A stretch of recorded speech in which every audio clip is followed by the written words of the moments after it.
Tinanong kami if you would allow the burial of Marcos. Sabi ko yes. Yung tatlo sabi nila hindi. So nung panahon na ako tapos gusto na ilibing si Marcos, pinalibing ko. Look, yun yung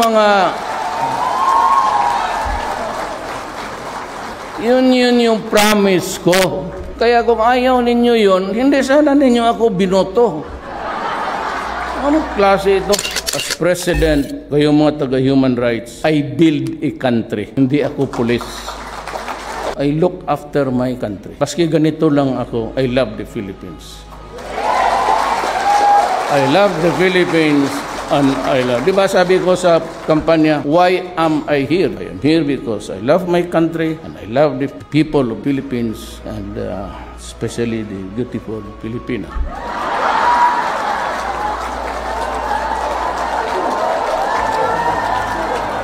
Kung nandito yung anak kong babae, magagalit ko. Titindig yun. Totoo, si Inday, titindig yan. Harap-harapan. Maldita yan. And nobody was mentioning about Mindanao.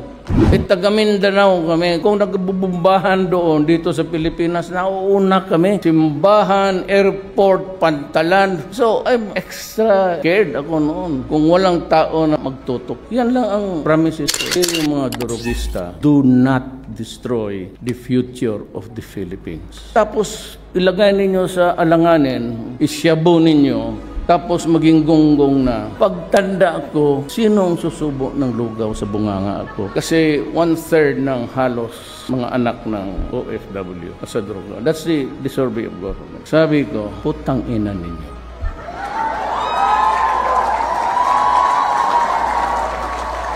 Ang mga tatay nito na sa ibang bansa, nagpapakamatay sa bago. Ang mga nanay nito sa isang bansa, sometimes rape, abuse, sinisikmura na yan para na makapagdala ng pera. Binabastos na yan, tinitiis.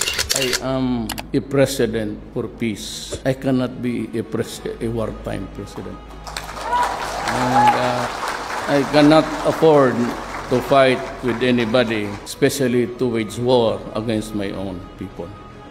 So whether we like it or not, alam nila, Lisa, yan, that open ako and I just released about 14 prisoners from Bilibid, yung mga komunista na convicted na. The higher interest of the people must prevail. Pagka mayroon niyang 8888, that's the hotline.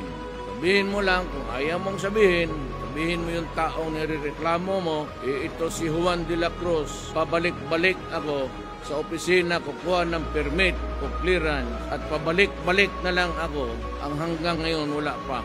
Kaya nangyari sa labor under. At pinalabas niya na resign siya kasi ako naman ayaw kong hiyain yung tao.